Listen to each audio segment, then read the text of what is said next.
In the life of Eliyahu,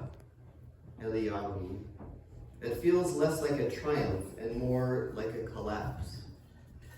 This is striking because just one chapter earlier, he stands atop Mount Carmel in a blaze of certainty, calling down fire from heaven in a dramatic showdown. There, God is unmistakably present, in flame, in spectacle, in public proof. But now, everything has gone quiet. Threatened, alone, and disillusioned, Eliyahu flees into the wilderness and ultimately finds himself at Mount Horeb, the very mountain of Revelation. And here, something curious happens. God does not immediately speak. Instead, Eliyahu is invited into an experience, a kind of unraveling of assumptions about where the divine can be found. If you want to follow along, please turn to 1 Kings 19, starting with verse 11. The text reads, "And he said, 'Go forth and stand upon the mount before the Lord.' And behold, the Lord passed by, and a great and strong wind rent the mountains, and brake in pieces the rocks before the Lord. But the Lord was not in the wind. And after the wind, an earthquake. But the Lord was not in the earthquake. And after the earthquake, a fire. But the Lord was not in the fire.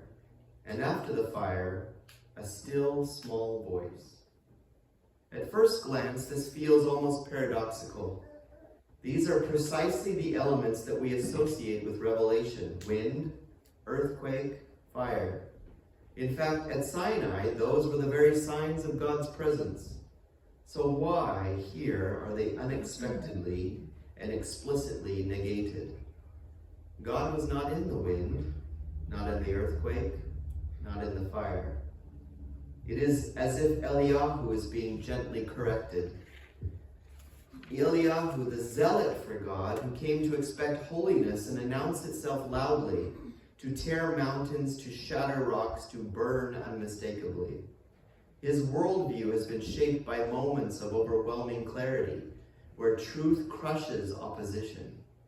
But now, standing on the same kind of mountain where Israel once heard thunder and saw flames, he is being shown a different dimension of holiness. And it is holiness I wish to speak of today. Because after all the noise, after the wind, earthquake, and fire, comes something almost disappointingly subtle. Kol demama deka, a still, small voice. And that is where the Holy One is.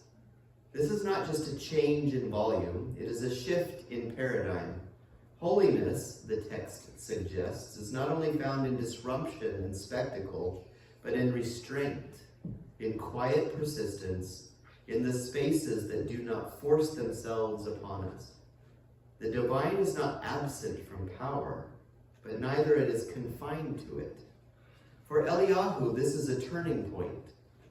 He must grapple with a God who does not always act through dramatic intervention, a God who may choose subtlety over spectacle.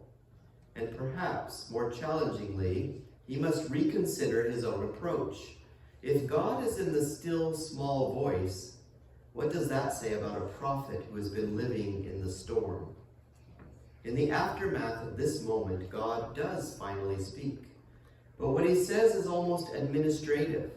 Instructions to anoint new leaders, to continue the work. It is as if the real message was already delivered, not in words, but in experience. Holiness, then, emerges here as something paradoxical. It can shake the world, yes, but it can also inhabit the quiet spaces that we might overlook. It asks not only to be witnessed, but to be listened for. And perhaps that is the deeper invitation of this passage, to recalibrate our sensitivity, not to abandon the dramatic, but to recognize that the truest encounters of the divine may come dakva, counterintuitively, not in the noise that demands attention, but in the silence that requires us to seek. There is a strange and beautiful tension at the heart of this week's double portion. One portion begins in death. The other commands us to live in holiness.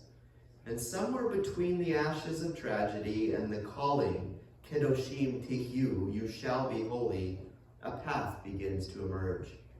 Let us walk that path together. Our portion opens in the shadow of loss.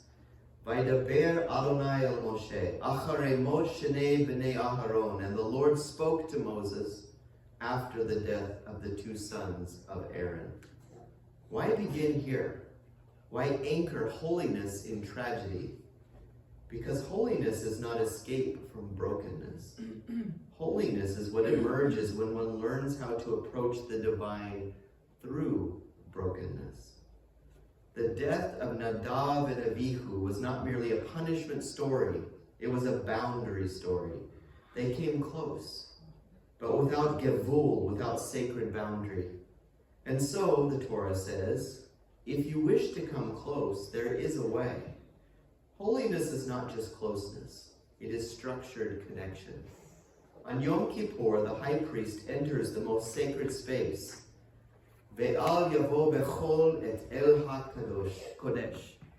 He shall not come at all times into the Holy of Holies. There is a paradox here. If holiness is good, why limit access? Because holiness is not casual.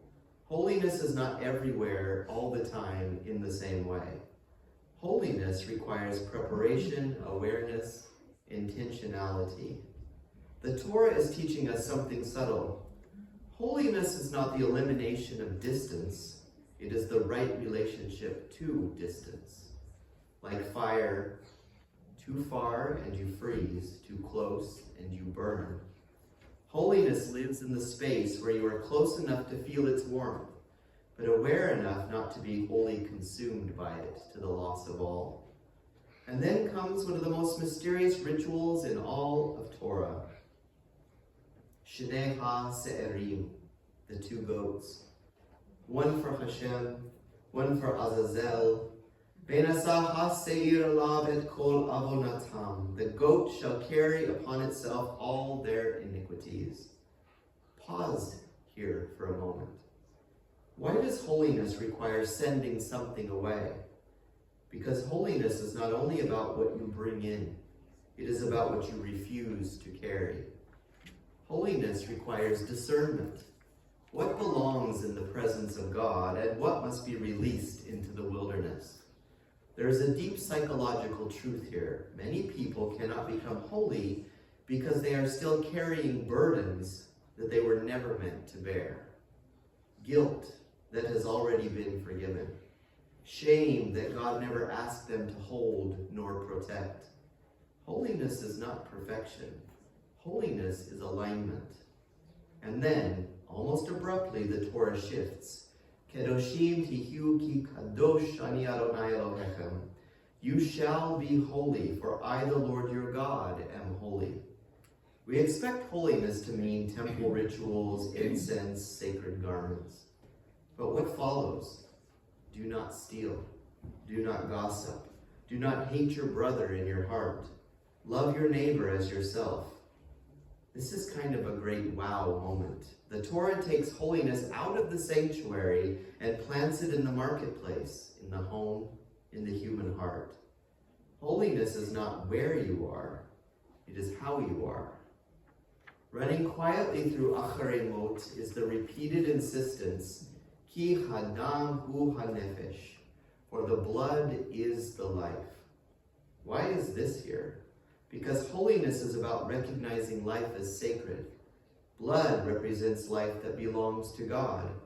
To misuse it is to forget the source. And suddenly, holiness is no longer abstract.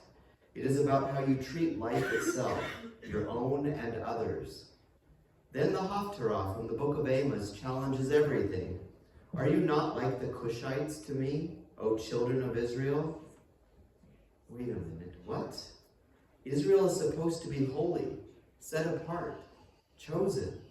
And now God says, are you really so different from those not of the covenant? This is kind of a destabilizing moment. Holiness is not about status. It is not about identity alone. It is about behavior that is aligned with God. And yet the prophecy ends with restoration.